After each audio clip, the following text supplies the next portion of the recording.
কবি নিগদতি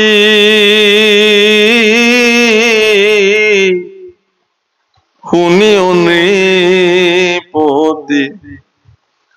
কহু বেদান্তৰ তত্ত্ব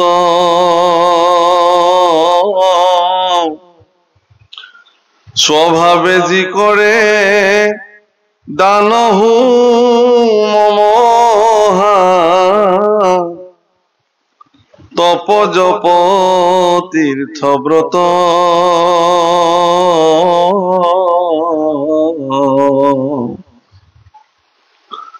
কায় বাক্য মনে যতে ক আচৰে লৌকিক বৈদিক কৰ্ম হুয়া একমত ঈশ্বৰ কৃষ্ণত অৰ্পিব সৰ্বধৰ্ম নিত্য নৈমিত্তিক যত জাতি ধৰ্ম আশ্ৰমৰ যত কৰ্ম কৃষ্ণত অৰ্পিলে জানা সিও হয় মহাভাগৱত ধৰ্ম। ইক্ষাকু নন্দন মহাৰাজ নিমিৰ ৰাজসভালৈকে এদিন 9 গৰাকী সিদ্ধ পুৰুষৰ আবিৰ্ভাৱ হ'ল। কবি, হবি, পিপ্পলায়ন, আবিৰ্হোত্ৰ, দ্ৰমিল, চমহ, কৰভাজন প্ৰমুখ্যে এনেকুৱা 9 গৰাকী সিদ্ধ পুৰুষ তেওঁলোকৰ ৰাজসভাত আহি উপস্থিত। এই সিদ্ধসকলৰ চৰিত্ৰ এই ধৰণে বৰ্ণন কৰিছে ভাগৱতত যে এওঁলোকৰ অবাধিত গতি বিশ্ব ব্ৰহ্মাণ্ডত। অবাধিত গতি মানে প্ৰভুসকল যাক কোনো গতিয়ে কোনোফালে বাধা দিব নোৱাৰে, তেওঁলোকে যলৈকে মন যায় তলৈকে যাব। বৈকুণ্ঠত মন গ'ল বৈকুণ্ঠত গ'ল, স্বৰ্গত যাবলৈ স্বৰ্গত গ'ল, মৰ্ত্যত আহিব লাগে মৰ্ত্যত আহিলে, পিতৃলোক, ভূলোক, স্বৰ্গলোক, দেৱলোক, মহলোক, যলৈকে যাব মন যায় তেওঁলোকে তালৈ গুচি। তেওঁলোক অৱধূত শিৰোমণি, তেওঁলোক দিগম্বৰ, দিগেই যাৰ অম্বৰ বস্ত্ৰ, কোনো বস্ত্ৰ পৰিধান নকৰে। মায়াৰ তিল মানুহ প্ৰভাৱ তেওঁলোকৰ শৰীৰত নাই। মায়াৰ তিল মানুহ প্ৰভাৱ তেওঁলোকৰ শৰীৰত আচ্ছন্ন হোৱা দেখা নাযায়। কেৱল আৰু কেৱল ভগৱন্ত পুৰুষৰ গুণানুকীৰ্তন কৰি তেওঁলোকে বিশ্ব ব্ৰহ্মাণ্ডৰ চাৰিওফালে ঘূৰি ফুৰে। তেওঁলোকে দেখিলে যে পৰম পৰাক্ৰমী প্ৰজাবৎসল ৰজা মহাৰাজ নিমি, ঈশ্বৰৰ একান্ত ভক্ত মহাৰাজ নিমিয়ে যজ্ঞ সাধন কৰিছে তেওঁৰ ৰাজ্যত। এই দৃশ্য দেখি 9 সিদ্ধ পুৰুষে সেই স্থানত আহি উপস্থিত হল। জাজ্জল্যমান কৌটি সূৰ্য সম শৰীৰৰ পৰা পোহৰ দেখিলেই কান্তি আহে, খুব সুন্দৰ সৰ্বাংগীন। এই 9 গৰাকী এনে জাজ্জল্যমান পুৰুষ আহি ৰাজসভাত ধৰ্মসভাত উপস্থিত হোৱাত তাত থকা ঋত্বিজ, পুৰোহিত, ব্ৰাহ্মণ, ভক্ত, দেৱতা সকলো তেওঁলোকে কি কৰিলে, সকলোৱে উঠি পেলাই সেই 9 গৰাকী পুৰুষক সেৱা জনালে। বাপৰে কোন আহিলে এইবিলাক। মহাৰাজ নিমিও সিংহাসনৰ পৰা আহি 9 গৰাকী সিদ্ধ পুৰুষক আসন ভূষণ প্ৰদান কৰি তেওঁলোকৰ চৰণ পাদ মানে সুন্দৰভাৱে অভিষেক কৰিলে, ধুৱালে আৰু প্ৰত্যেকৰে চৰণ পাদুদক শিৰত অভিষেক কৰিলে যে মোৰ কি ধন্য আপোনাৰ খবৰ দৰে সিদ্ধ পুৰুষ মোৰ গৃহলে আজি আগমন ঘটিলে। এই বুলি প্ৰত্যেক গৰাকী সিদ্ধ পুৰুষৰ চৰণত পৰি পৰি তেওঁ প্ৰণিপাত জনাইছে। এগৰাকী ৰজা, পৰাক্ৰমী ৰজা। প্ৰভুসকল ভাৰতবৰ্ষৰ সনাতনী পৰম্পৰা, আমাৰ যি সনাতনী পৰম্পৰা আছে, পৃথিৱীৰ বৰিষ্ঠ সনাতনী পৰম্পৰাত এইটো এটা আমাৰ নীতি আছে যে আমাৰ ৰজাবিলাকে সৰ্বদা আধ্যাত্মিক পুৰুষসকলৰ আজ্ঞা অনুসাৰেহে তেওঁলোকে দেশসমূহ পৰিচালিত কৰিছে।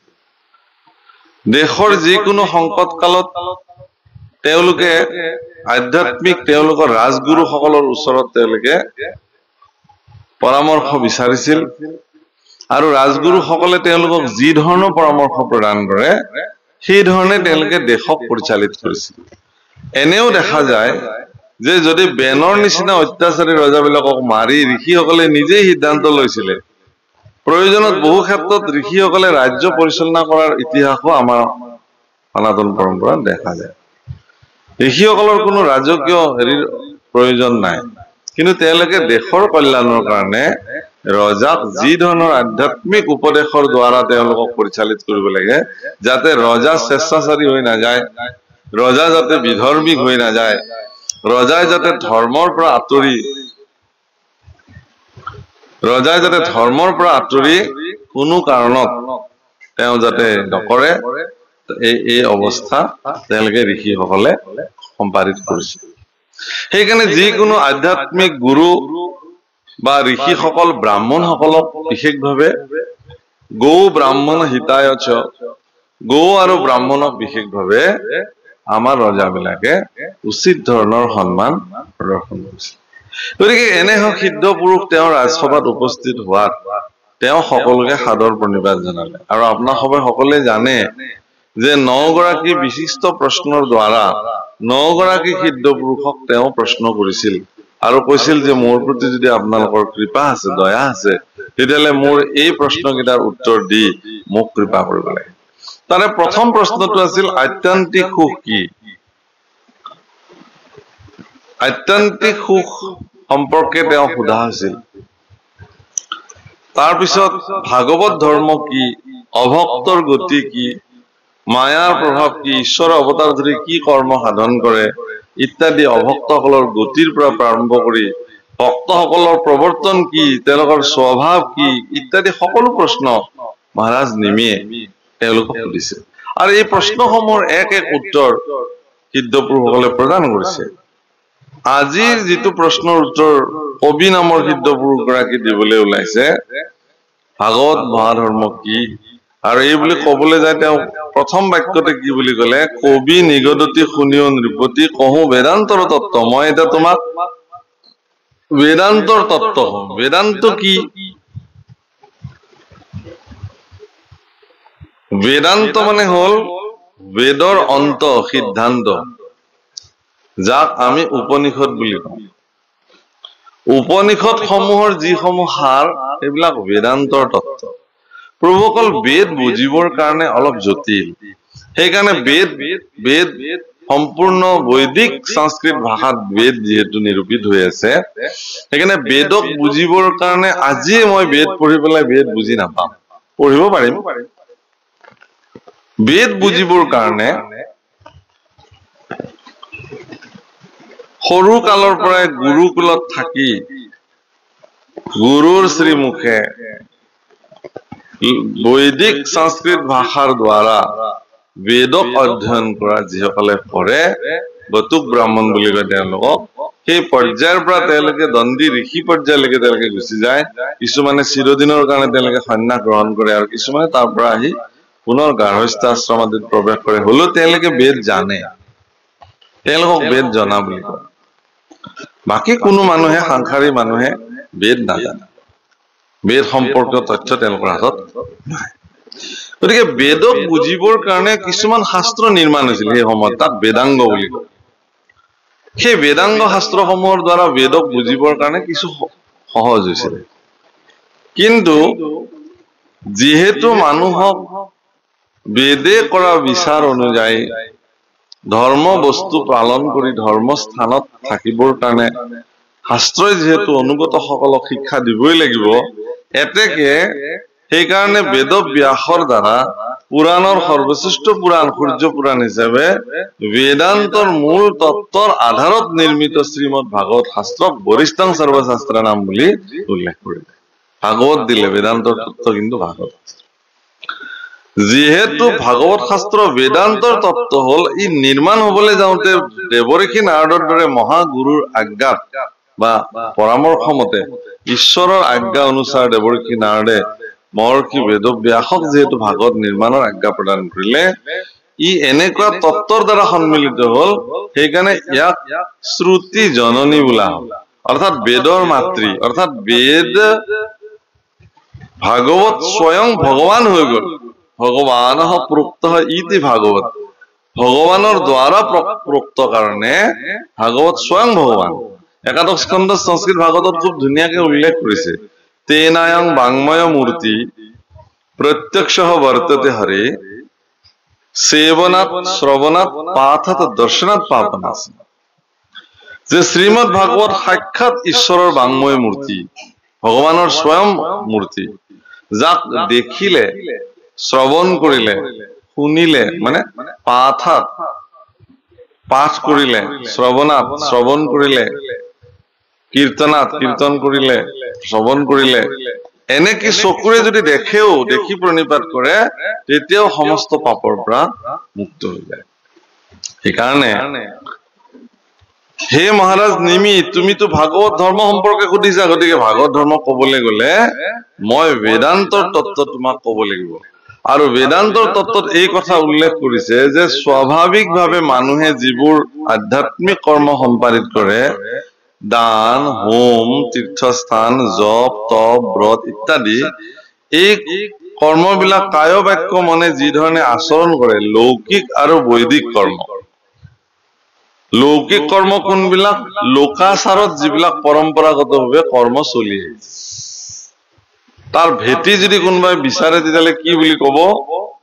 যে এইটো আমাৰ বহু কালৰ পৰা চলি আহিছে, এইটো লৌকিক কৰ্ম বোলে।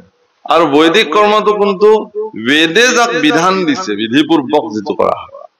গতিকে এনেধৰণৰ লৌকিক আৰু বৈদিক কৰ্ম যিবিলাক কৰে, সেইবিলাক কি কৰিব দিছে? একমত হৈ সকলো কৃষ্ণত অৰ্পণ কৰিবলৈ কৈছে। ঈশ্বৰক কৃষ্ণত অৰ্পিব শিকব ধৰ্ম। নিত্য নৈমিত্তিক যত জাতি ধৰ্ম, আশ্ৰমৰ যত কৰ্ম, নিত্য নৈমিত্তিক আমাৰ যিবোৰ কৰ্ম আছে, ৰাতিপুৱা আমি শুই উঠি স্নান কৰি আমি ঈশ্বৰৰ স্থানলৈ যাওঁ, যাই আমাক গুৰুসকলে দিয়া নাম মন্ত্ৰ, যাৰ যি নাম মন্ত্ৰ, যি পদ্ধতি, যি ব্যৱস্থা ভিন্ন ভিন্ন সকলে কৰিব, স্বতন্ত্ৰতা অধিকাৰ আছে, কোনেও কাকো বাধা দিব নোৱাৰে, কোনেও কাকো মাৰ্গক বেয়া বুলিও কব নোৱাৰে। গুৰুসকলে যাক যি নিৰ্দেশনা দিছে সেইমতে চলি থাকিব। মোৰ গুৰুৱে মোক যিটো দিছে সেইটো মই জানো, আপোনাৰ গুৰুৱে আপোনাক যি নিৰ্দেশনা দিছে সেইটো আপুনি জানে, মই আপোনাক কব নোৱাৰো যে আপোনাৰটো বেয়া বুলি, কোৱা উচিতো নহয়, অধিকাৰো নাই। গতিকে গুৰুৰ আচৰণ যোনে যিমান খিনি পালন কৰিব, তেওঁ সেই ধৰণে ফল প্ৰাপ্তি হব, পৰিণামটো তেওঁ পাব। আৰু বহুত এনেকুৱা মানুহ আছে যে গুৰুক সেই একদিনেই যে সাক্ষাৎ পালে আৰু সিদিনাখনৰ পৰা না গুৰুক সাক্ষাৎ কৰিছে নে গুৰু কোৱা কথা তেওঁ মনত ৰাখিছে, এনে মানুহতো আছে। দীক্ষা ললেও লৈছো, শৰণও লৈছো, কেতিয়া লৈছে? বহুত দিন হল। কি লৈছিলে? কিবা কৈছিলে কিন্তু মনত নাই, লেঠাহে, হয়নে? নে ৰাতিপুৱা তেওঁ স্নান কৰে, নে তেওঁ দৈনন্দিন জীৱনত তেওঁ সেইবিলাক পালন কৰে? গুৰুটো চব কৈ গৈছে আপোনাক, আনকি গুৰু ইমানলৈকে হাত দিছে আপোনাক, আপুনি কেনেকে শৌচ শুদ্ধি কৰিব, কেনেকে স্নান কৰিব, কেনেকে লঘু সংখ্যা আপুনি কৰিব, কেনেকে আপুনি অন্ন প্ৰস্তুত কৰিব, কেনেকে অন্ন গ্ৰহণ কৰিব, বস্ত্ৰ কি বুলি পৰিধান কৰিব, সকলো কথাটো গুৰুৱে আপোনাক কব লাগে, নিয়ম মতে কৈছে। কেনেকে আপুনি ৰাতিপুৱা শয্যা ত্যাগ কৰিব, কি নামেৰে, সব কথাটো গুৰুৱে কব লাগে, নিয়ম মতে কয়, সব গুৰুৱে কয়। এতিয়া গুৰু সবেতো কব, শিষ্য সবে নাপালিলে গুৰু সবে কি কৰিব? বাৰু যি নহওক, মই ভাবো যে যিসকলে যাক যেনে কৰিছে, এতিয়া কি বুলি কৈছে? কিন্তু যিয়ে নকৰক আপুনি, যি আচৰণ লৌকিক, বৈদিক, নিত্য কৰ্ম, নৈমিত্তিক কৰ্ম, জপ তপ যাগ যজ্ঞ যিয়ে নকৰক, সকলো কিন্তু ভগৱানক অৰ্পণ কৰিব দিছে। সমৰ্পিত ধৰ্মটো সৰ্বশ্ৰেষ্ঠ ধৰ্ম। আটাইতকৈ শ্ৰেষ্ঠ সমৰ্পিত বস্তু কি জানে? আপোনাৰ জীৱনত ভগৱানক দিব কি? আপুনি কি দিব? যাদৱ যদুৰায়, ব্ৰহ্মাণ্ডৰ ভিতৰে যত বস্তু আছে সবে তোমাকে পায়। মইনো দিওঁ কি এতিয়া ভগৱান? মইতো দৰিদ্ৰ, মইতো কাঙাল প্ৰভু তোমাৰ দৃষ্টিত, তুমিতো জগতপতি, লক্ষ্মী যাৰ পত্নী, সমস্ত বিশ্ব ব্ৰহ্মাণ্ডৰ যিমান সম্পত্তি আছে তাৰ গৰাকী লক্ষ্মী, আৰু সেইজনৰ স্বামী তুমি। তোমাক দিওঁ কি বুলি? স্তুতিয়েনো কৰিম কি বুলি তোমাক? দ্ৰব্যই বা দিম তোমাক কি বুলি, কি আছে মোৰ। কিন্তু আপোনাৰ এটা বিশেষ বস্তু আছে যিটো আপুনি ভগৱানৰ নামত দিব পাৰে, সমৰ্পণ কৰিব পাৰে। সেইটো কি? সেইটো আপোনাৰ শৰীৰটোৱে। আৰু এটা আভ্যন্তৰীণ শৰীৰ আছে যাক মন বোলে, অন্তৰ ইন্দ্ৰিয়। আমাৰ যিবিলাক বহিৰ ইন্দ্ৰিয় আছে, পঞ্চ কৰ্মেন্দ্ৰিয়, পঞ্চ জ্ঞানেন্দ্ৰিয় আৰু পঞ্চভূত, ইয়াৰ লগত অন্তৰ ইন্দ্ৰিয় আৰু কেইটামান যোগ খাইছে। অন্তৰ ইন্দ্ৰিয় মন, বুদ্ধি, চিত্ত, অহংকাৰ, মনৰ 4টা ৰূপ। আৰু অন্তৰ ইন্দ্ৰিয় কেইটামান আছে, সেইকেইটাক তন্মাত্ৰা বোলে। ৰূপ, ৰস, গন্ধ, শব্দ আৰু স্পৰ্শ। মই এইবিলাক তত্ত্ব কৈ আছো আপোনাক, যিবিলাক তত্ত্ব বুলি কয় আমাৰ শৰীৰ তত্ত্ব, যিটো বিষ্ণু পুৰাণত বিস্তৃতভাৱে বৰ্ণন কৰিছে। ভাগৱততো 3য় স্কন্ধত কপিল দেৱতী সংবাদ ভগৱান কপিলেশ্বৰৰ দ্বাৰা বৰ্ণন হৈছে। প্ৰভুসকল, এই যে ৰূপ, ৰস, গন্ধ, শব্দ, স্পৰ্শ, এইবিলাক হল আমাৰ ইন্দ্ৰিয় সমূহৰ লগত সম্পৰ্কিত। চকুৱে ৰূপ চায়, চকুৰ চিন্তাটো হল কি যে কিমান ধুনীয়া বস্তু তেওঁ চাব পাৰে। তেওঁৰ ৰুচি অনুযায়ী মানুহৰ মনৰ ৰুচি অনুযায়ী মানুহে চকুৰে কি চাব সেইটো বিচাৰ কৰে।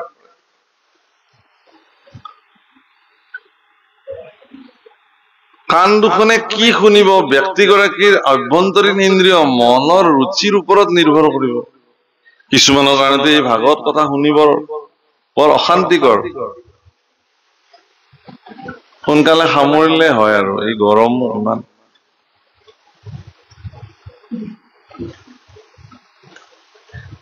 অন্ন আদি কিছুমান অনুষ্ঠানত ৰান্ধে, খোৱাৰ ব্যৱস্থা কৰে। কৰচ তৰচৰ ঘন ঘন শব্দ যেতিয়া ওলাই থাকে, মানুহে জানে আৰু যে প্ৰায় সিফালে সামৰণিৰ ফালে গৈছে, আমাৰ ইফালেও দেৰি কৰিব নালাগে। যেন এইটো এটা উপলক্ষ হ'ব আৰু সিফালে হলে ইংগিত দিব আৰু কৈ থৈ দিব, সিফালে হলে ইফালে ইংগিত দিব। উদ্দেশ্যটো বেলেগত, এনেকুৱা লাগে। দিলেতো বেছি হৈ আছে নেকি, মানে ইকোটো বেছি হৈ আছে নেকি? ক'ত গল? হ'ব বাৰু, যিয়ে নহওক, সেই বস্তুবিলাক ৰূপ, চকুৱে কি ৰূপ চাব, চকুৱে কি ৰূপ চাবৰ কাৰণে প্ৰযত্ন কৰিব? ঈশ্বৰৰ ৰূপ। কাণে কি শুনিবৰ কাৰণে প্ৰযত্ন কৰিব লাগে? কৃষ্ণ কথা, ভগৱত কথা, সৎ কথা। তেনেকে প্ৰত্যেকটো ইন্দ্ৰিয়ৰ নিজৰ নিজৰ অভিৰুচি তেওঁৰ ইচ্ছা অনুযায়ী নিৰ্মাণ হব। গতিকে যিয়ে নকৰক আপুনি, আপোনাৰ এই শৰীৰটো দেহাভিমান যদি থাকে, দেহাভিমান শব্দটো শৰীৰক লৈ অভিমান, মই ধুনীয়া ব্যক্তি, মই প্ৰভাৱশালী ব্যক্তি, যশস্যাশালী ব্যক্তি, মই ক্ষমতাশালী, বাহুবলী, টকা থকা ব্যক্তি, মই ধন থকা ব্যক্তি, কাক মই খাতিৰ কৰিবলগীয়া আছে? এইটো দেহাভিমান বোলে। এই দেহাভিমান যদি আপোনাৰ শৰীৰত কিঞ্চিত মানুহ আছে, তেতিয়া আপুনি ভগৱানক ভজিব নোৱাৰে। ভগৱানে আপোনাৰ সেৱা কেতিয়াও গ্ৰহণ নকৰে।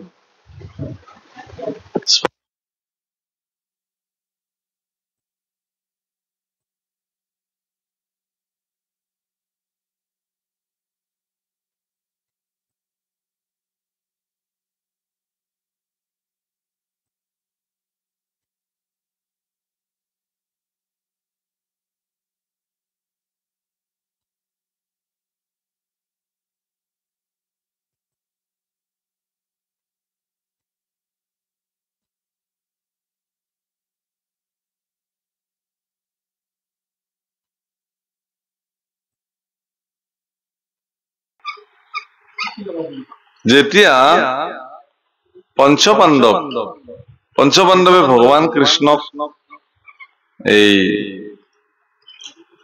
দূত হিচাপে মহাৰাজ ধৃতৰাষ্ট্ৰৰ ওচৰলৈ প্ৰেৰণ কৰিছিল।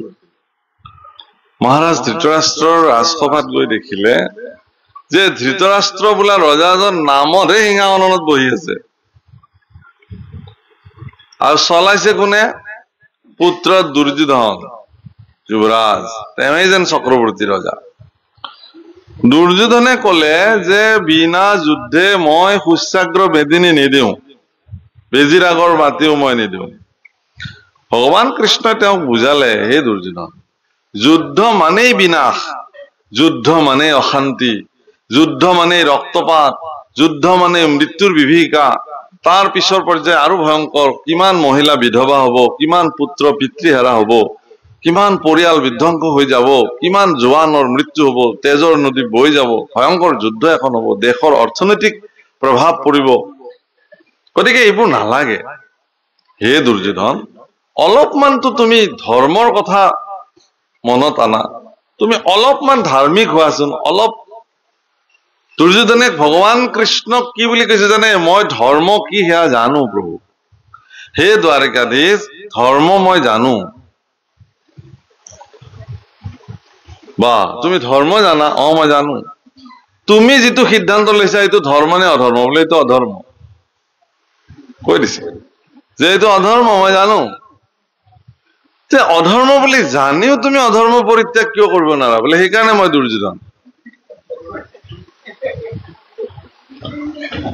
ধৰ্মক জানো মই, তথাপি প্ৰবৃত্তি নাই, অধৰ্মতো নিবৃত্তি নহয়। মহাপুৰুষে ভাষাত লিখিছে, ধৰ্মক মই জানো কিন্তু মোৰ তাতে ৰুচি নাই, মই ধৰ্মত প্ৰবৰ্তি থাকিব মই নোৱাৰো।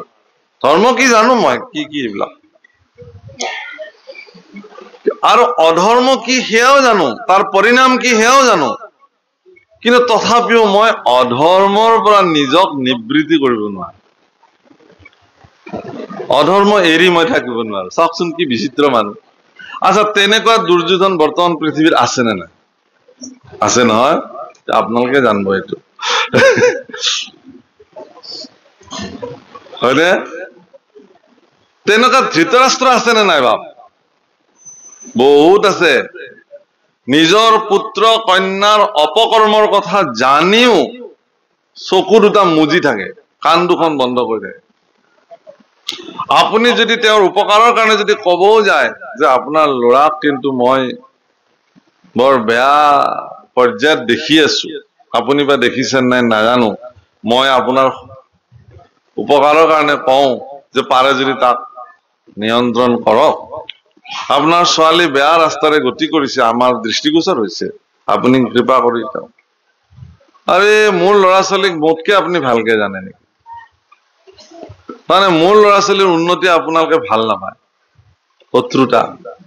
আপোনালোক জ্বলিছে মোৰ ল'ৰাৰ হেৰি দেখি পেলাই, যাওক আপোনালোকৰ ল'ৰা ছোৱালীক চম্ভালক, মোৰ ল'ৰা ছোৱালীক মই যেনেকে কৰিব লাগে কৰিছো।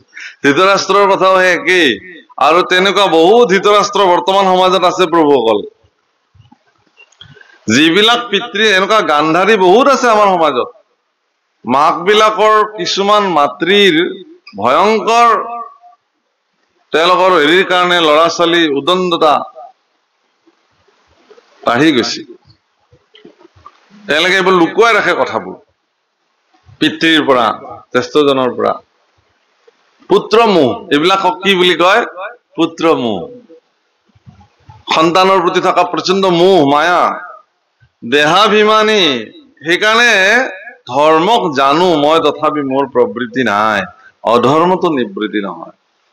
হে প্ৰভু, ইয়াতো এই কথাটোকে স্পষ্ট কৰিছে যে দেহাভিমান, মোৰ এই শৰীৰটোৱে কি কৰিলে অধৰ্ম হব সেই কথা মই জানো। এই শৰীৰটোৰ দ্বাৰা এনে কি কৰ্ম সাধন কৰিলে সি ধৰ্ম হব সেয়াও মই জানো। কিন্তু জানিও যিজনে ইয়াক পুনঃ সম্পাদিত কৰিছে তেওঁ ধৰ্মক জানে, তথাপি প্ৰবৃত্তি নাই, অধৰ্মৰ পৰাও তেওঁ নিবৃত্তি নাপায়।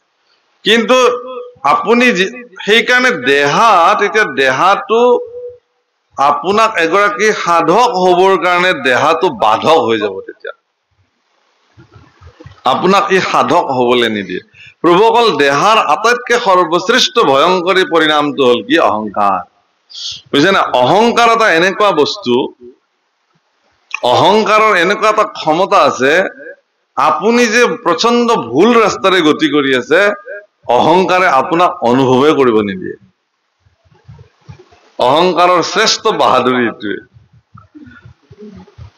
মই যে এটা ভুল পথেৰে গৈ আছো, এই কথাটো অহংকাৰে মোক তিল মানুহ অনুভৱ কৰিব নিদিয়ে। সেইটোৱে অহংকাৰৰ কাম। যিদিনাখন অহংকাৰ দমন হৈ যাব, সেইদিনাখন বিবেক বুদ্ধি ঊৰ্ধত উঠি যাব, অহংকাৰৰ ঊৰ্ধত চিত্ত বৃত্তি স্থিৰ হৈ যাব। সিদিনাখন তেওঁ সিদ্ধান্ত লৈ পেলাব, মোৰ এইটো ৰাস্তা ভুলে আছে, এইফালে মই যাব নোৱাৰো। সিদিনাখন শৰীৰ, মন, বাক্য সকলো আপুনি ভগৱানক সমৰ্পণ কৰি দিব, আৰু সিদিনাখন আপুনি সাধক হৈ গ'ল, শৰীৰ আৰু এতিয়া সাধক হৈ। এইখিনি কথাকে নিমি ৰজাক বুজাব বিচাৰিছে নৱসিদ্ধই, যে সকলো কৃষ্ণক অৰ্পণ কৰি দিবাচোন তুমি। বিষ্ণু ভকতৰ সংগ লৈব প্ৰথমত, অ গুৰু মানি শুশ্ৰূষা কৰিব ভাল মত। বিষ্ণু ভকতৰ সংগ লৈ তেওঁলোককে গুৰু মান্যতা কৰি, সাধুজনক, সন্তজনক, মহন্তজনক গুৰু মান্যতা কৰি জীৱনত তেওঁ আগবাঢ়িব। কৃষ্ণৰ চৰণে হৈবে যিমতে ভকতি, শুনা সাৱধানে তাক স্থিৰ কৰি মতি। কোনে কৈ আছে এইবিলাক কথা? স্বয়ং প্ৰহ্লাদ ভক্তই কৈ আছে দৈত্য শিশুসকলৰ আগত। দৈত্য শিশুসকলে সুধিছে, কোৱাচোন তুমি যে ইমান বিষ্ণুক ভাল পোৱা, সেই বিষ্ণুত আমাৰ ভক্তি হবৰ কাৰণে আমি কি কৰিব লাগিব? কৃষ্ণৰ চৰণে হৈবে যিমতে ভকতি, শুনা সাৱধানে তাক স্থিৰ কৰি মতি। বিষ্ণু ভকতৰ সংগ লৈব প্ৰথমত, গুৰু মানি শুশ্ৰূষা কৰিব ভাল মত। আনকি যতেক সুকৃতি মানে কৃষ্ণত অৰ্পিব বুলি কৈছে। আপোনাৰ যদি জীৱনত কিবা যশস্যা আছে, হে প্ৰভু, কিবা মোৰ নহয়, ইয়াত তোমাৰ। তুমি কৃপা নকৰা হলে মইনো ক'ত যশস্যা খালী হলোহেঁতেন। মোৰ যদি অজস্ৰ সম্পত্তি আছে, সেয়াও তোমাৰ প্ৰভু। মোৰ যদি সন্তান আছে, সৎ সন্তান হৈছে, মোৰ যদি সুলক্ষণা পত্নী মোৰ গৃহত আছে, সেয়াও সকলো তোমাৰ কৃপা প্ৰভু, মোৰনো ক'ত। এই মনোবৃত্তিলে আপুনি যাওকচোন, মই কলো প্ৰভুসকল, কেনেকুৱা শান্তি লাগিব মই কলো সেইদিনা। ঘৰৰ প্ৰত্যেকজন ব্যক্তিক, ল'ৰা ছোৱালীক আপুনি এনেকুৱা এটা অৱস্থালৈকে নিবৰ কাৰণে আপুনি মুৰব্বী হিচাপে প্ৰয়াস কৰক। প্ৰত্যেকটো কথাতে ল'ৰা ছোৱালীক আপুনি অনুভৱ কৰাওক যে বাবা, আজি যে আমি গাড়ীখন কিনি আনিলো, আমাৰ সামৰ্থ্য নহয়, ঈশ্বৰে কৃপা কৰিছে কাৰণে আমাক আজি এইটো সুবিধা ভগৱানে দিছে। গতিকে এই বাহনখন চলাওতে, এই গাড়ীখনত উঠোতে তোমাৰ মনত যাতে তোমাৰ বুলি এনেকুৱা কিঞ্চিত মানুহ ভাৱনা যাতে মনলে নাহে। হে প্ৰভু, তুমিয়ে দিছা, তুমিয়ে চলাবা, তুমি মোক এইখনত ভালকে লৈ ফুৰিবা, এই ভাৱনাৰে তুমি যাও। সন্মুখত যেতিয়া অন্ন আদি প্ৰদান কৰে, প্ৰতিগৰাকী মাতৃয়ে দৈনন্দিন জীৱনত নিজৰ সতি সন্ততি কব লাগে যে হে বাচাহত, এই যে তোমালোকৰ সন্মুখত যে এই অন্ন ব্ৰহ্ম, পৰম ব্ৰহ্মৰ ইচ্ছাত হে। কবিৰ দাসে লিখিছে, দানে দানে পে লিখে হুৱে খানে वाले के नाम। প্ৰত্যেকটো দানাত কোনে তাক গ্ৰহণ কৰিব, তাক লিখা থাকে। আমি এটা সাধু শুনিছিলো সৰুতে, আমাৰ আইতাহঁতে কৈছিলে এইবিলাক সাধু আমাক, যে এজন মানুহে নতুনকে বিয়া পাতি জোঁৱায়েকৰ ঘৰলৈ যাব, শহুৰেকৰ ঘৰলৈ যাব। জোঁৱাই নদী পাৰ হৈ যাব লাগে। নদীৰ পাৰতে এটা সৰু ল'ৰাই বালিৰ থুম, এনেকে বহুত সৰু ডাঙৰ এনেকে বালিৰ থুম কৰিছে। এইবিলাক কি কৰি আছা? বোলে কাৰ ভাগত কিমান আজি খাদ্য আছে মই দি আছো। বাহ, তই দিলেহে, এইটো কাৰ ভাগ? বোলে এইটো অমুকৰ। আচ্ছা, মোৰ ভাগত কিমান আছে চা। তাৰপিছত তেওঁ হিচাপ কৰিলে, কৰোতে এনেকে চকু মুজি দিওঁতে দিওঁতে বহুত হৈ গল। আজি আপোনাৰ হাতত বহুত, আপোনাৰ ভাগ্য ভৰপূৰ অন্ন আছে আপোনাৰ, হয় নেকি? তাৰমানে তই দিলি কাৰণেহে মোৰ হল নেকি? নাই নাই নাই, মই এইটো সিদ্ধান্ত দিছো, হয় নেকি? তাৰমানে ইয়াত দেখাইছে মানে সঁচা। ঠিক আছে, ইয়াত নোহোৱা কৰি দিয়াচোন, চাওঁ মোৰ তাতে পাওঁ নে নহয়। তাৰ কথাটো হল কি, মই শহুৰৰ ঘৰত যাম, আজিতো আৰু মোৰ কাৰণে তাতে এভেইলেবল আছে। কৈছে নাই নাই, আপোনাৰ ভাগত আছে, বোলে গুচাই দিয়া মোৰ ভাগৰ বিলাক। কৈছে এইটোতো গুচাব নোৱাৰি, যাৰ ভাগত যি। একো নহয়, মই কৈছো দে গুচাই দে। মোৰ ভাগৰ পৰা ভাগটো গুচাই বহুত কাকতি মিনতি কৰাত তেওঁ নিজ হাতে তেওঁলোকে ইয়াক তাক কুকুৰ শিয়াল যেনেকে চবকে দি দিলে ভগাই ভগাই যা সেয়া নাই বোলা নাই ঠিক আছে গুচি গল জোৱাই আহিছে অজস্ৰ খাদ্যৰ যোগান ধৰিছে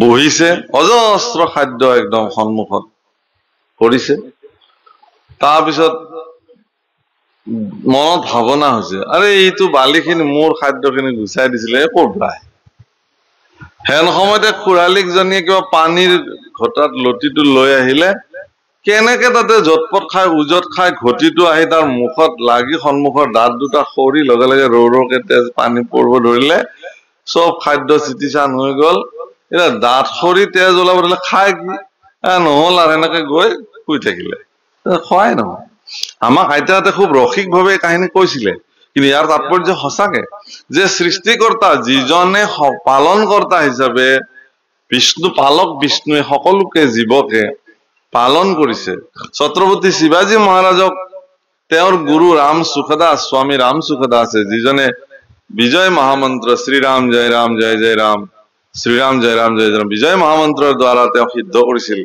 সেই গুৰুৱে তেওঁক ৰজা যাতে কোনো কাৰণত অহংকাৰী হৈ নাযায় তাৰ কাৰণে তেওঁ উচিত শিক্ষা গুৰু প্ৰদান কৰিছিল কৈছিল যে মোক গুৰু দক্ষিণা লাগে বাবা গুৰুদেৱ কওক কি লাগিব বোলে এই ডাঙৰ পাথৰ এটা দেখুৱাই দিলে যে এইটো সমানে ভাঙি দুফাল কৰি দিব লাগে ৰজাই চিপাহীক কলে এইটো পাথৰটো ভাঙি দুফাল কৰি দিয়ে গুৰুদেৱক লাগে বোলে নহয় তুমি নিজ হাতে ভাঙিব লাগিব এইটোৱে গুৰু দক্ষিণা বেলেগে ভাঙি দিলে নহব ৰজাই নিজ হাতে পৰাক্ৰমী ছত্ৰপতি শিৱাজী মহাৰাজ ভাৰতবৰ্ষৰ এগৰাকী প্ৰভাৱশালী আৰু প্ৰতাপী ৰজাৰ ভিতৰত অন্যতম তেওঁ নিজ হাতে সেই পাথৰটো ভাঙি দুটুকুৰ কৰি দিলে দুটুকুৰ কৰি যেতিয়া দুফাল হৈ গল পাথৰটো দেখিলে যে সেই প্ৰকাণ্ড পাথৰটোৰ মাজত এটা গাঁত তাতে অকমান পানী আৰু তাতে এটা পোক গুৰু স্বামী ৰাম সুখদাসে ছত্ৰপতি শিৱাজী মহাৰাজক সুধিছে যে এই পোকটো ইয়াত যে আছে ইও যে এটা জীৱ ইও যে খাই তাৰ জীৱন পৰিক্ৰমাক পূৰ্ণ কৰিব লাগিব এই দায়িত্ব কোন লৈছে তুমি লৈছা নেকি ৰজা হিচাপে ইও তোমাৰে প্ৰজা কিন্তু তুমি নাজানাই তাতে যে এটা এই ধৰণে তুমি নৰপতি হয় কিন্তু তুমি স্ৰষ্টা নহয় তুমি পালক নহয় পালক এজন ব্ৰহ্মাণ্ডৰ আছে তেওঁৰ হাতত ইমান হিচাপ আছে তেওঁ এনেকুৱা পালক ভগৱান বিষ্ণু এনেকুৱা পালক যে সেই পাথৰটোৰ ভিতৰত সৃষ্টি হোৱা সেই জীৱটোকো যে কিবা এটা খাদ্য লাগিব তাৰ দায়িত্ব ভগৱানে লৈ থৈ দিছে আপুনি মই কি খাম কেনেকে জীয়াই থাকিম কিমান দিন জীয়াই থাকিম সেই সকলো হিচাপ ভগৱন্ত পুৰুষৰ হাতত আছে সেই গতিকে সেই সৰ্বে সৰ্বা ভগৱান যাৰ কৃপাত আমি বিলাকে চলি আছো নিজৰ সতি সন্ততি কব লাগে যে বাছা এই যে অন্ন তোমাৰ সন্মুখত পৰিছে এয়া ঈশ্বৰৰ ভঁৰালৰ পৰা তোমাৰ নিমিত্তে আহিছে তুমি এবাৰ ভগৱানক অৰ্পণ কৰা আজ্ঞা লোৱা যে প্ৰভু তোমাৰ দ্বাৰা প্ৰেৰিত অন্ন মোৰ সন্মুখত পৰিছে মোক আজ্ঞা কৰা যাতে মই ইয়াক প্ৰসাদ স্বৰূপে গ্ৰহণ কৰিব পাৰো সেইকাৰণে অন্ন খোৱাৰ বিধি আমাৰ ল'ৰা ছোৱালীক আমি শিকাও নে কেতিয়াবা দব দবকে আহিছে হাত ধুইছে নে ভৰি ধুইছে কথা নাই মাকক কৈছে ভাত দে মাকে আহি ভাত দিছে এই তাতে আছে দে খা এনেকুৱা এই বিধি ব্যৱহাৰ সেই পৰিয়ালৰ ল'ৰা ছোৱালী আপুনি ভাবে নেকি কেতিয়াবা সৎ সংস্কাৰী হব বুলি আৰু সেই অন্ন মাকে ৰান্ধিছে একদম ৰিল চাই চাই মোবাইলত হা ভাত ৰান্ধি আছে আৰু ইফালে চাই আছে মন মগজু বেলেগত সেই অন্নত সেইবিলাক প্ৰভাৱ পৰা নাই বুলি ভাবে নেকি হা টিভিৰ চিৰিয়েল লগাই লৈছে একদম ভাত ৰান্ধি ৰান্ধি যাতে টিভিটো চাব পাৰি আৰু নহলে বাৰে বাৰে তাতে যাই চাইছে বিৰাট মাৰামাৰি গিৰিয়েকে ঘৈণীয়েকক মাৰিছে ঘৈণীয়েকে গিৰিয়েকক মাৰিছে বেবিচাৰ বুজিছে নাই ননন্দিয়াকৰ নানানটা হেৰি চাই চাই ইটো সেইটো ফোন কৰিছে দেখিছে না আজি অমুক যে ওলাইছে এই ৰকম আমাৰো এইগিলা এই তাৰমানে কি সেইবিলাক নিজৰ তাতে দেখিছে কেৱল গণ্ডগোল কাজিয়া সেইবিলাক চাই চাই অন্ন ৰান্ধিছে সেই ভাৱনাৰে অন্ন ৰান্ধিছে আৰু সেই অন্ন নিজৰ স্বামীক দিছে শহুৰক দিছে ল'ৰাক দিছে ছোৱালীক দিছে সেই ভাৱনাৰ যুক্ত অন্ন খাই পেলাই তেওঁলোকৰ মন মস্তিষ্ক ভাৱনা সেই একেই হৈ গৈছে আৰু তাৰ প্ৰচণ্ড প্ৰভাৱত প্ৰভুসকল তেওঁ চাই থকা টিভিৰ চিৰিয়েলখন ঘৰতে চিৰিয়েল হিচাপে আৰম্ভ হৈছে। তেতিয়া আৰু সোৱাদ পাইছে, এইবিলাক আমাৰ ঘৰতে চলি আছে, বেলেগকনো কি কম, আমাৰে ঘৰত এখন নাটক চলি আছে। কেনেকে চলে, কিয় চলে? আজি কুন্তীৰ পঞ্চপাণ্ডৱ বজ্ৰ সম শৰীৰ, 100 জন ভাতৃ গান্ধাৰীৰ পুত্ৰ, 100 পুত্ৰই নোম লৰাব নোৱাৰিলে কুৰুক্ষেত্ৰ মহাযুদ্ধ। পাৰিলে জানো? নোম লৰাব নোৱাৰিলে। প্ৰচণ্ড বিজয়ী অৰ্জুনে আজুৰি লৈ আহিলে প্ৰভাৱ। কেনেকে? কৃষ্ণৰ কৃপা সি কেৱলম, যাৰ শিৰত ভগৱান কৃষ্ণৰ কৃপা আছে। কুন্তী দেৱীয়ে সৰুৰ পৰাই পঞ্চপাণ্ডৱক শিকাইছে ভগৱান কৃষ্ণত কেনেকে সমৰ্পিত হব লাগে, সখিত্ব কেনেকে কৰিব লাগে, কৃষ্ণক বান্ধৱ বুলি কেনেকে মানিব লাগে, গুৰু বুলি কেনেকে মানিব লাগে কৃষ্ণক। যি অৰ্জুনে কৃষ্ণক সখী মানিছিল, বান্ধৱ মানিছিল, সেই অৰ্জুনে কৃষ্ণক ড্ৰাইভাৰ সজাইছে নিজৰ ৰথৰ। সেই অৰ্জুনে আকৌ কৃষ্ণক জগতৰ শ্ৰেষ্ঠ গুৰু হিচাপে তেওঁৰ চৰণত শৰণো লৈছে। পৰম ইষ্টদেউ বুলি কৃষ্ণৰ বাহিৰে বেলেগক আৰু মানা নাই। তেওঁ কৃষ্ণৰ দুখানি অভয় চৰণত ৰণাংগনতে যুদ্ধ ক্ষেত্ৰতে অৰ্জুনে শৰণ গ্ৰহণ কৰিছিল। কৃষ্ণ পুৰুষে অৰ্জুনক মাত্ৰ 3টা গোপন সত্য কৈছিলে। ঈশ্বৰ সৰ্বভূতানি হৃদয়ে অৰ্জুনম তিষ্ঠতি, ভ্ৰামায়ম সৰ্বভূতানি যন্ত্ৰানি দুৰানি মায়া। যে মই সমস্ত ভূততে থাকো সখী, সকলোকে মই চলাই থাকো মায়া শক্তিৰ দ্বাৰা।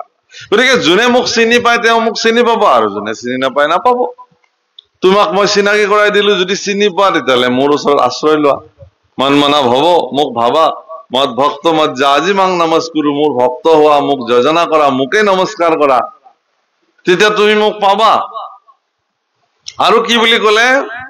সৰ্বধৰ্মানাম পৰিত্যাজ্য মামেকম শৰণম ব্ৰজ অহম ত্বাম সৰ্ব পাপেভ্যো মোক্ষয়িষ্যামি মা শুচি। তুমি সকলো চিন্তাই কৰিব নালাগে, তুমি মোৰ চৰণত শৰণাপন্ন হোৱা, মই তোমাক সকলো পাপৰ পৰা মুক্ত কৰিম। তোমাৰ দ্বাৰা যদি কিবা কৃত পাপ কৰ্ম হয়, মোৰ তাতে শৰণাপন্ন হোৱাৰ পিছত সেই পাপৰ দায়িত্ব মোৰ।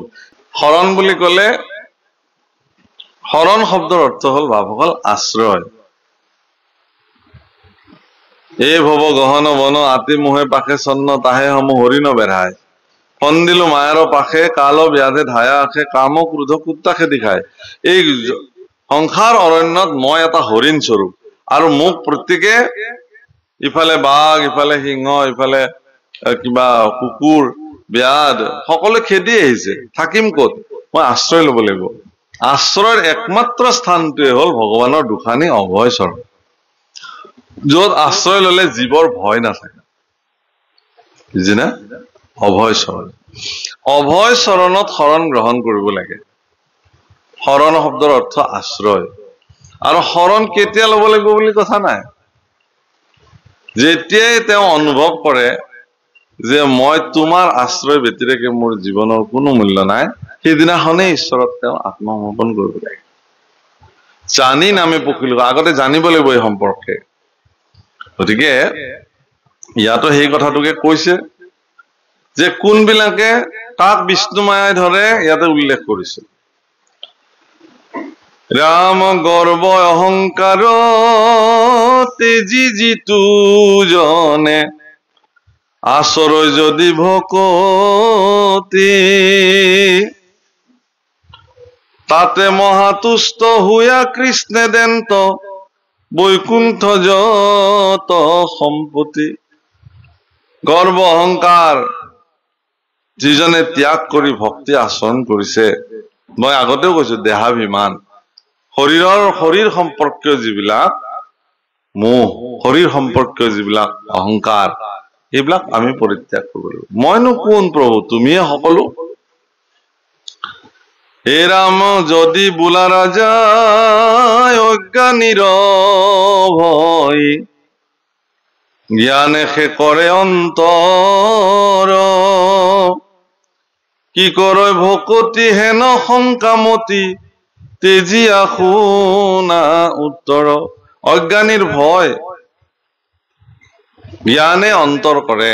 কোনোবা সুধিব পাৰা যে অজ্ঞানতা আঁতৰ কৰিবৰ কাৰণে জ্ঞানৰ প্ৰয়োজন আছে।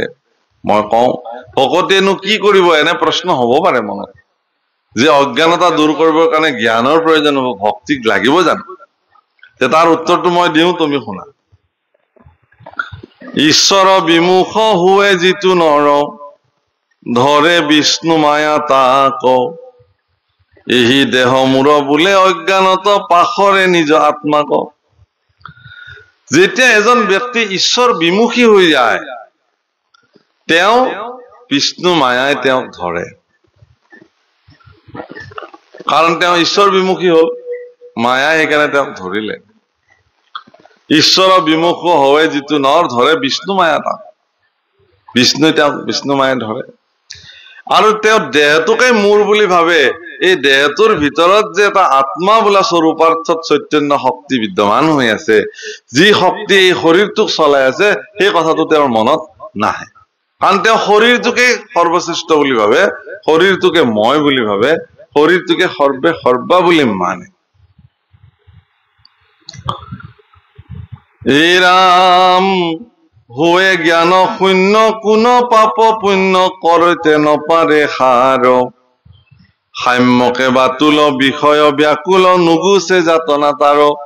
এওঁলোক অজ্ঞানী, বিষয় বাসনা সুখত মত্ত হৈ কি কৰিব লাগে কি কৰিব নালাগে তেওঁলোকে এইবোৰ নাজানে, থিৰাং কৰিব নোৱাৰে। যেনে অজ্ঞানী বালক বিলাকে, শিশু বিলাকে তেওঁলোকে কি কৰিব লাগে নাজানে, তেওঁলোকক কোনোবাই গাইড কৰিব লাগে। কিন্তু এজন পূৰ্ণ প্ৰাপ্তবয়স্ক লোকে আচলতে কি কৰিব লাগে তেওঁক কোনেও শিকাই দিব নালাগে, তেওঁ জানে। ইয়াতে কৈছে সেইকাৰণে এই ৰাম সাম্যকে বাতুল যাহাৰ মায়াত এতে কয় অনৰ্থ ভজু কহে নমুৰাৰী একচিত্ত হৈয়া কৃষ্ণত কৰিব ভকতি বেবিচাৰি। যিহেতু সাম্যকে বাতুল, বিষয় ব্যাকুল, বাতুল মানে আচলতে মতিভ্ৰম, সংসাৰখনটো মতিভ্ৰম মায়াৰ দ্বাৰা। ইয়াত বৰ বৰ জ্ঞানী বিলাকো কি হৈ যায়, মতিভ্ৰম হৈ যায়, জ্ঞানীৰো মতিভ্ৰম হৈ যায়। কিহৰ কাৰণে? যে তেওঁ মানে নাওখন ভালকে চলাব পৰা জ্ঞান থাকিলেও সেই নাও ডুব যাব পাৰে প্ৰচণ্ড সোঁতত। তেওঁ নাও চলাব পাৰে তেওঁ ধুনীয়াকে, কিন্তু যদি সুদৃঢ় গুৰিয়াল বহি থাকে নাও, শব্দ কথাটো জানিব, গুৰিয়ালে নাও নচলায়, গুৰিয়ালে নাও পৰিচালনা কৰে। বাইচৰু বিলাকে শৰীৰৰ যিমান শক্তি আছে শক্তিৰে তেওঁ নাও বাই গৈ থাকে, কিন্তু গুৰিয়ালে বৈঠা পাত ধৰিহে থাকে। মানুহে ভাবে এওঁতো নাও চলোৱা নাই, এনে এই বঠিয়া পাত এনেকে পানীত দি থৈ দিছে, কিন্তু তেওঁ পানীৰ তলত বঠিয়াখনৰ কোন পাহে দিলে নাওখন কোনফালে গতি কৰিব সেইটো তেওঁ জানে, যিটো কাম পানীৰ তলতে ঘটি আছে, ওপৰত মানুহে দেখা নাই। আপুনি যিমান জ্ঞানী আৰু চোকা মানুহ নহলেও তেওঁ বুজি নাপাব পানীৰ তলত তেওঁ কোনফালে বঠিয়া পাত ঘূৰাই পানীৰ সোঁতত নাওখন কোনফালে নিলে প্ৰচণ্ড সোঁতকো নেওচি নাওখন গৈ পাৰ পাব। প্ৰভুসকল, এইখন শৰীৰ নৌকা, ভৱ সমুদ্ৰত আপুনি কিমান পৰাক্ৰমেৰে নাও বাব যদি পানীৰ সোঁত আপুনি নাজানে, নদীৰ অস্তিত্বক যদি আপুনি অনুভৱ কৰিব নাজানে, মায়াৰ ৰচনা ভৱতৰণী নৈত আপোনাৰ শৰীৰ নৌকা, খালৰ নাও, তাতে শিলৰ বোজা, কি কৰিব? গুৰু সেইকাৰণে গুৰু সুদৃঢ় সুখাৰ, গুৰু হল কাণ্ডাৰী। প্ৰভুসকল, ঈশ্বৰে সেইকাৰণে গুৰু নিন্দা কৰিলে গুৰুৱে একো নকব পাৰে, কিন্তু ঈশ্বৰে আপোনাক সহ্য নকৰে। গুৰুৱে একো নকয়, গুৰু দয়ালু, গুৰুটো একো নকয়। গুৰুৱে মোক কৰিছে অজ্ঞানী নাজানে দে, হ'ব দে। কিন্তু ঈশ্বৰ চাই আছে না, আৰে মোৰ প্ৰতিনিধি যিজনে মোক চিনাকি কৰি দিছে তেওঁকে যদি তুমি অপমান কৰিছা তেতিয়াহলে আৰু কি? গুৰু সুদৃঢ়ভাৱে যাৰ জীৱন নৌকাত, শৰীৰ নৌকাৰ কাণ্ডাৰী, মুখ্য কাণ্ডাৰী হিচাপে যদি সুদৃঢ় গুৰু কোনোবাৰ বহিছে বৈঠা লৈ, তেওঁৰ নৌকা ভৱ সমুদ্ৰত কেতিয়াও বিপদত নপৰে, অনায়াসে গৈ তেওঁ পাৰ পাব। আৰু পাৰ পোৱাৰ পিছত তোৰ চিন্তাই নাই, পাৰ পোৱাৰ পিছত দায়িত্ব ঈশ্বৰৰ। হে প্ৰভুসকল, শাস্ত্ৰত এইবোৰ কথা বহুত কৈছে, বহুত বুজাইছে, আৰু আমি শুনো কাণ পাতি পাতি, কিন্তু আমাৰ দৈনন্দিন জীৱনত আমি ইয়াক কিমান শতাংশ প্ৰয়োগ কৰো সেইটোৱে ডাঙৰ। বাৰু যিয়ে নহওক, কৈছে ইয়াতে ৰাম জাত বুদ্ধি আছে কুৱে ন বাঞ্চে, একে কৃষ্ণ মাত্ৰ জানে, উপদেশদাতা যিটো গুৰু হয় তাংকে হৰি বুলি মানে। উপদেশদাতা গুৰুক ঈশ্বৰ বুলি মানিবলৈ কৈছে। আজি ভাগৱতে ক'লে, কিন্তু উপদেশদাতা গুৰুৱে ঈশ্বৰ, গুৰু সাক্ষাৎ পৰম ব্ৰহ্ম। কি কৈছে? গুৰুৰ ব্ৰহ্মা গুৰুৰ বিষ্ণু গুৰুদেৱ মহেশ্বৰ, গুৰু সাক্ষাৎ পৰম ব্ৰহ্ম তস্মৈ শ্ৰী গুৰৱে নমঃ। গুৰু সাক্ষাৎ পৰম ব্ৰহ্ম। প্ৰভুসকল নিজৰ গুৰুজনক ঈশ্বৰ মান্যতা দিবৰ কাৰণে শিকিব লাগে, জানিব লাগে। গুৰুৱে আপোনাক ঈশ্বৰ দেখুৱাই দিব, এতেকে তেওঁ ঈশ্বৰ। হে ৰাম যিটো ভকতক মায়া এৰি আখে, প্ৰমাণ পাৱে মনত, আচাৰে আন কাম নেৰে গুণ নাম উপজয় ৰতি কৃষ্ণত। যাক মায়াই লাহে লাহে এৰি দিব, ভয়ংকৰ বিষয় মায়াৰ পৰা যিজন ব্যক্তি লাহে লাহে লাহে লাহে আঁতৰি আহিব, তেওঁক ঈশ্বৰৰ ভক্তিৰ প্ৰতি তেওঁ ক্ৰমাগত ভাৱে তেওঁ আকৃষ্ট হ'ব। তে প্ৰভু তোমাৰ ভিতৰত হে ৰাম নেৰাই বেক ভয়ি হেনয় সংশয় কৰিবা তুমি নৃপতি, শুনিও মহন্ত ইহাৰ সিদ্ধান্ত তোমাত কহু সম্প্ৰতি। আৰ যতে ক বিষয় সবে মায়াময়, মনে সে কৰে প্ৰকাশ,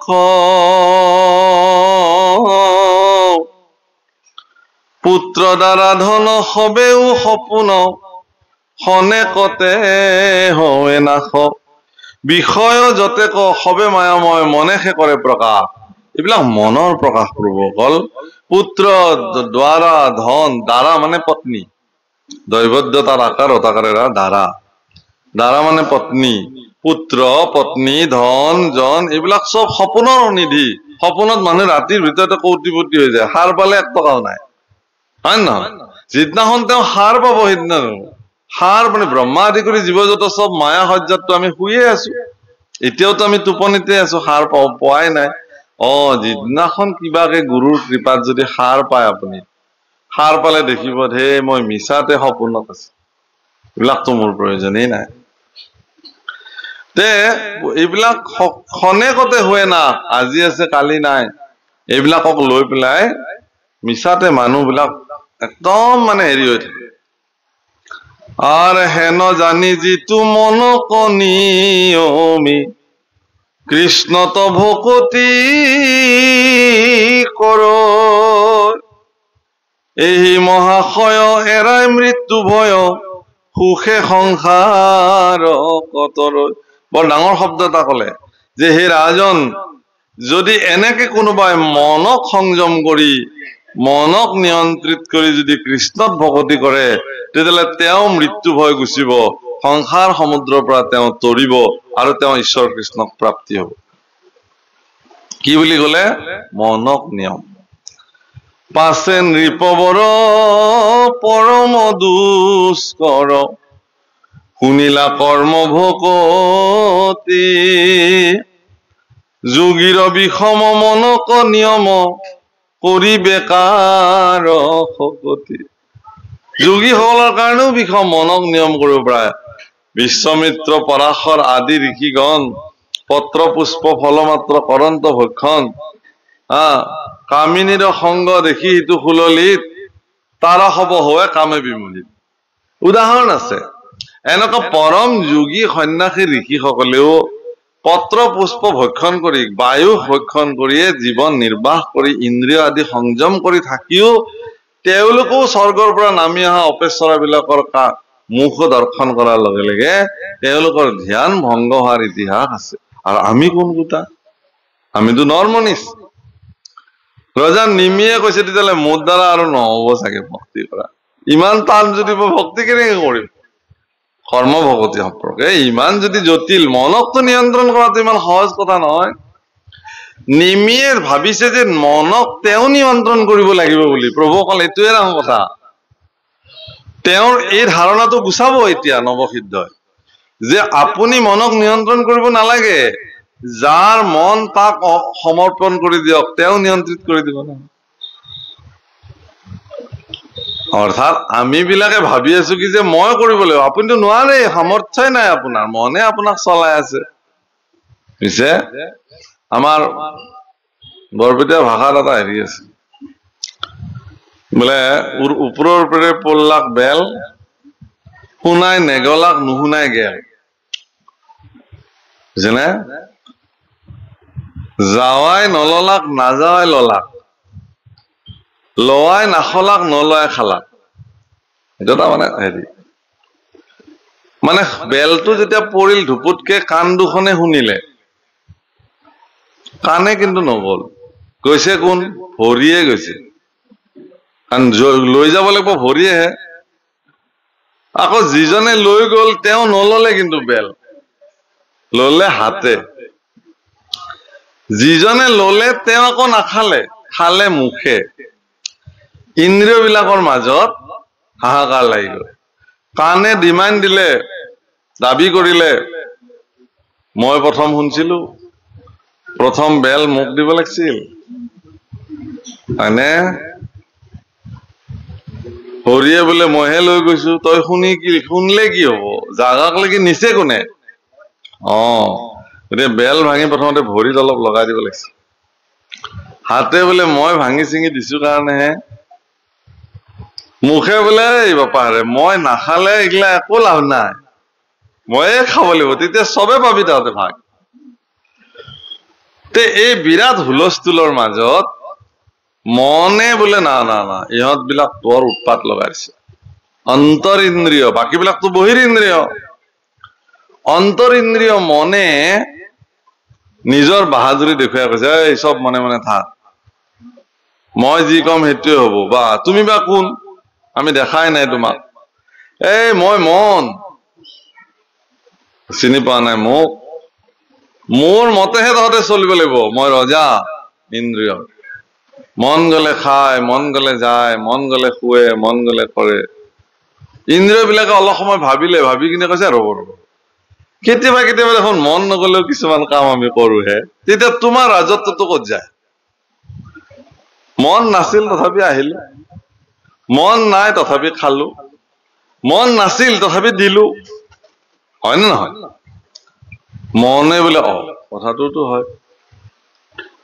মনে মনৰ ফালৰ পৰা যুক্তি দিবলৈ আৰম্ভ কৰিলে তেওঁ যে শ্ৰেষ্ঠ, ইন্দ্ৰিয় বিলাকে তেওঁৰ অশ্ৰেষ্ঠত্ব কৰিবৰ কাৰণে তেওঁলোকে যুক্তি দিবলৈ আৰম্ভ কৰিলে। বিৰাট কাজিয়া। এই কাজিয়াখন ভাঙিবৰ কাৰণে শৰীৰৰ আন এটা সত্তাই মাত লগালে, ঐ চব মনে মনে থাক, কোনো কাৰো একো অধিকাৰ নাই। মই যেতিয়ালৈকে থাকিম তেতিয়ালৈকে তহঁতৰ চৈতন্যতা থাকিব, আৰু মই যিদিনাখন তহঁতক এৰি গুচি যাম সেইদিনাখন তহঁতৰ কাম নাই, চব জড় পদাৰ্থ হৈ যাবি। তুমি বা কোন? তোমাকতো আমি দেখাই নাই কোনোদিনে। মোৰ নাম আত্মা, মই যিদিনাখন আহো সেইদিনাখন তোমালোক চৈতন্য হৈ যায়, আৰু মই যিদিনাখন গুচি যাম সেইদিনাখন জড় হৈ যাবা। বা এইটোতো আজি প্ৰথম দিন শুনা পালো। তুমি যোৱা, আমি চাওঁ পাৰো নে নোৱাৰো থাকিবৰ কাৰণে। এই এনেকুৱা কথা নকবা, মই গলেই চেচ, কিন্তু চব যে একো নহয়, তুমি যোৱা, গৈ দেখুৱাই দিয়া আমি চলিব পাৰো নে নোৱাৰে চাম। মনেও পক্ষপাতিত্ব ললে লগে লগে, হয়তো এওঁ আৰু কোনো লাভ, মোতকে ওপৰত, তুমি নহলেও আমি চলিব পাৰিম, যোৱা। বোলে ভালকে এবাৰ তোমালোকে মিটিং কৰা, আলোচনা কৰা, প্ৰস্তাৱ লোৱা, মোৰ কিন্তু যাবৰ হোৱা নাই তোমালোকক এৰি, কিন্তু যদি তোমালোকে ইচ্ছা কৰা তেতিয়াহলে মই গুচি যাওঁ। চবে কলে আমাৰ এইবিলাক সিদ্ধান্ত লোৱা হৈ গল, তুমি যোৱা। আত্মা যাব ওলাল সকলোৰে সন্মতি লৈ। যে যাব ওলাইছে অৱস্থা কি গমে পাইছে? জিভাৰ পানী শুকাই আহিছে, চকুৰে ধুলু ধুলু দেখিছে, শিৰা উপশিৰা টানিব ধৰিলে, কণ্ঠ শুকাই যাব ধৰিলে। তেতিয়া সব ইন্দ্ৰিয় বিলাকে ভাবিলে যে সঁচাকে এইজনে আচল, এইজনেহে, এওঁক যাব দিব নোৱাৰা, এওঁক যাব দিলে দিগদাৰ আছে। কিন্তু সবে ধৰা প্ৰাৰ্থনা কৰা। মহাপুৰুষ মাধৱদেৱে এই সম্পৰ্কত প্ৰাৰ্থনা লিখিছে, তুমি প্ৰাণ প্ৰিয়তম সুহৃদ পৰম দেৱ প্ৰাণ প্ৰভু পীতাম্বৰে, তুমি সে কেৱলে আত্মা মোৰ, ও হৰি হৰি তুমি সে পৰম আত্মা মোৰ, তোমাক ন জানি জৰ মিছা শৰীৰ কময় প্ৰাণ প্ৰভু পীতাম্বৰে, আত্ম বুলি ভৈলো সেৱা চুৰ, ও হৰি হৰি কিনো মই অজ্ঞানী দূৰ ঘূৰ হৰি। আমিতো যুগল প্ৰসংগ গায় নাই বাপ, সদায় গায়ে আছে, কোনদিনানো নাগায়। অনুভৱ কৰিব লাগিব যে ইমান দিনে আচলতে তুমি যে চৈতন্য, তুমি সে কেৱল প্ৰভু পৰমাত্মা, তুমিয়ে মোৰ সৰ্বে সৰ্বা, এই কথাটো জানাই নাছিলো। অহংকাৰৰ বলত নিজকে চৈতন্য বুলি ভাবি মই বুলি ভাবিলো, ময়ে সৰ্বে সৰ্বা বুলি ভাবিলো। এই মই কৰি থাকোতে থাকোতে মোৰ অৱস্থাটোৱে, সেইকাৰণে বিনোৱাজী যেতিয়া গীতা প্ৰবচন কৰিছিল, প্ৰতি ৰবিবাৰে কৰিছিল নহয়, বিনোৱাজীক জানে নহয় আপোনালোকে, শুনিছে গান্ধীজীৰ শিষ্য বিনোৱাজীয়ে গীতাৰ একদম শেষৰ ফালে এটা কাহিনী কৈছে, মই সামৰিমে আৰু ভাগত এতিয়া এইখিনি কথা কৈ। তেওঁ এটা কাহিনী কৈছে, হিন্দীতে প্ৰবচন কৰিছিল। তেওঁ কৈছে যে ছাগলী এটাক যেতিয়া কাটিবলৈ লৈ যায়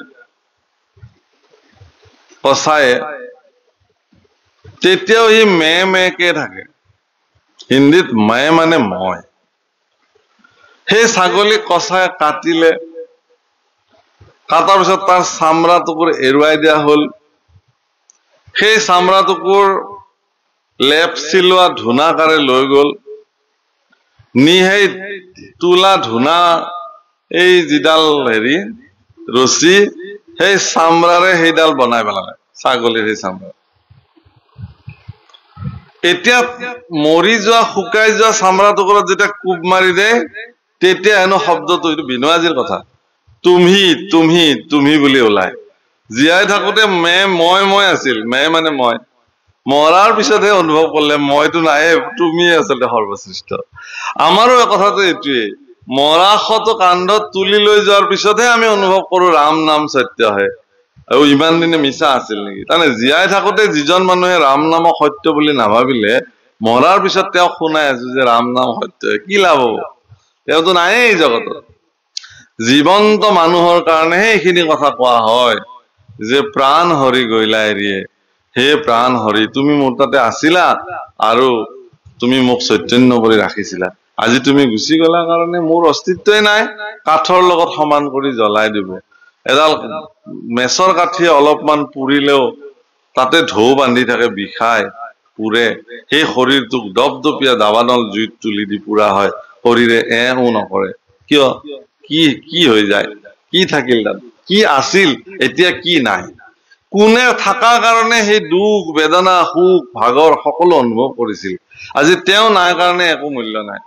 কষ্ট কৰি ঘৰ বনালে, দুৱাৰ বনালে, সম্পত্তি কৰিলে, ল'ৰা ছোৱালী জন্ম দিলে, আজি নিথৰ শৰীৰটো চোতালত যেতিয়া বগা কাপোৰ ঢাকি থৈ দিলে, তেতিয়া কাৰো লগত সম্বন্ধ নাই, কোনো কাৰো নহয়। পত্নীও দূৰে দূৰে আছে, কি কৰিব? পুত্ৰও কৰিছে, সবে বাস্তৱ সত্যতাটোক স্বীকাৰ কৰাবৰ কাৰণে ৰাইজে যত্ন কৰিছে, বুজিছে? যে উপায় নাই আৰু, এইটো কান্দি কাটি লাভ নাই আৰু, গলে আৰু তেওঁ নাই, কান্দিলে নাহে। এটা বাস্তৱ সত্যক মনত পেলাই পেলাই ৰাইজে বুজায় যে ইমান হুলস্থুল কৰি লাভ নাই, আৰু ইয়াত বেছি দেৰি ৰাখিবও নালাগে, সোনকালে নিবহে লাগে, এই বুলি কয়। তাৰমানে কি? ইমান মোহহীন হৈ যায় শৰীৰটোৰ প্ৰতি, তেওঁ নোহোৱাৰ লগে লগে সোনকালে নি জ্বলাই দিব লাগে, দায়িত্ব শেষ কৰিব লাগে। চাওক ইমান পণ্য, ইমান মূল্যহীন। কিন্তু এতিয়া জীৱন্ত অৱস্থাত এটা মানুহ বোলে ইয়াক সোনকালে নি পুৰিব পাৰিব নেকি? কোনোবাই নোৱাৰে। সি যিমান অৱহেলিত মানুহ হওক, দৰিদ্ৰ হওক, কাঙাল হওক, ভিখাৰী হওক, পাগল হওক, তাকো নোৱাৰে না। আছে কোনোবা এটা বহি ভিতৰত, সেইকাৰণে নোৱাৰা তেওঁ। সেইজন কোন? সৰ্বে সৰ্বা, পৰৎপৰ, পৰম ব্ৰহ্মা। পৰম ব্ৰহ্ম ঈশ্বৰ, যাৰ ওচৰত আমি বিলাকে সৰ্বদা আত্মসমৰ্পণ কৰিব লাগে, তাৰ ব্যতিৰেকে অন্য কোনো গতি নাই। আজি এই কথাটোকে ইয়াত কৈছে। নিমিৰজাই সুধিছে যে হে গুৰুদেৱ, মোৰ চাগে নহব আৰু এই জন্মত ভক্তি কৰা, ইমান মনক নিয়ন্ত্ৰণ কৰাটো ইমান সহজ নহয়। হে ৰাম সাক্ষী কবি সিদ্ধ, মাথা চপৰাই গুণে নিমিৰাই, নপাইলো সংসাৰ পাৰ। সাক্ষী কবি সিদ্ধ, কৰন্ত নিষেধ, চিন্তা কৰা পৰিহাৰ। তুমি চিন্তা কৰিব নালাগে হে ৰাজন, ইয়াতকেও সহজ বিধি আছে ভগৱানক পাবৰ কাৰণে। মই এতিয়া এয়া কম, ইয়াৰ পিছত ইয়াতকেও আৰু সহজ বিধি কৈছে, তাৰ পিছত তাতকেও সহজ কব। এনেকে গৈ গৈ গৈ সৰ্বশেষত এটা সিদ্ধান্ত আহিব নিমি নবৈদ্য সমাজত। সেই সিদ্ধান্ত ঈশ্বৰক কেনেকে অত্যন্ত সহজভাৱে ভজিব পৰা যায়, এই সম্পৰ্কে কব। ইয়াত কৈছে ভকতি সুলভ, কৃষ্ণত নিশ্চয় কৰিও হৃদয়, যেবে বাক্য শুনা মোৰ। সুদৃঢ় বিশ্বাসে অতি অপ্ৰয়াসে, তৰিবা সংসাৰ ঘূৰ। কৈ দিলে আচল কথা, যে তুমি কৃষ্ণৰ প্ৰতি নিশ্চয় হৈ যোৱা, ভগৱানৰ প্ৰতি নিশ্চিত হৈ যোৱা, ঈশ্বৰ কৃষ্ণত নিশ্চিত হোৱা, হৃদয়ত স্থিৰ বুদ্ধিৰে ভগৱানক তুমি ভজনা কৰা। তুমি ব্যতিৰেকে মোৰ কোনো নাই। ইন্দ্ৰদুম্নৰ দৰে পৰম শক্তিশালী ৰজাই ভগৱানক এই বুলি স্তুতি কৰিছে, তুমি ব্যতিৰেকে নাহি বন্ধু আৰু, যি মোৰ চিন্তা কৰ। তুমি হেন যদি নাথ পাও প্ৰভু, কহিতো নাহি কে ভয়। ও হৰি প্ৰভু জগন্নাথ, নিস্তাৰ কৰা দাৰুণ সংসাৰ। হে জগন্নাথ, হে জগতৰ নাথ, এই দাৰুণ সংসাৰৰ পৰা তুমি মোক নিস্তাৰ কৰা। কাৰণ তুমি ব্যতিৰেকে মোৰ বিষয়ে চিন্তা কৰোতা কোনো নাই। মোৰ পত্নীও মোৰ কথা চিন্তা নকৰিব পাৰে, মোৰ পিতৃও মোৰ কথা চিন্তা নকৰিব পাৰে, মোৰ আয়েও মোৰ কথা নাভাবিব পাৰে, মোৰ সতি সন্ততিয়ে যে মোৰ কথা ভাবিব তাৰো কোনো ভৰসা নাই। গতিকে মোৰ কথা ভাবা একমাত্ৰ জগতৰ সত্তা তুমিয়েই প্ৰভু। তুমি ব্যতিৰেক মোৰ আৰু কোনো নাই। তুমি মোৰ ইষ্ট, তুমি মোৰ গুৰু, তুমি মোৰ সুহৃদ, তুমি মোৰ বান্ধৱ, তুমি মোৰ উপদেশদাতা, তুমি মোৰ সৰ্বে সৰ্বা। ত্বমেব মাতা চ পিতা ত্বমেব, ত্বমেব বন্ধু চ সখা ত্বমেব, ত্বমেব বিদ্যা দ্ৰবিণম ত্বমেব, ত্বমেব সৰ্বম মম দেব। হে ভগৱান, তুমি মোৰ বিদ্যা, বুদ্ধি, ধন, জন, পিতৃ, মাতৃ, বন্ধু, সুহৃদ, সকলো তুমি। তোমাৰ ব্যতিৰেকে মোৰ আৰু কোনো নাই। এই ভাৱনাটোকে শৰণ বোলে। এই ভাৱনাৰে ভগৱানৰ ওচৰত যিজনে সমৰ্পিত কৰে,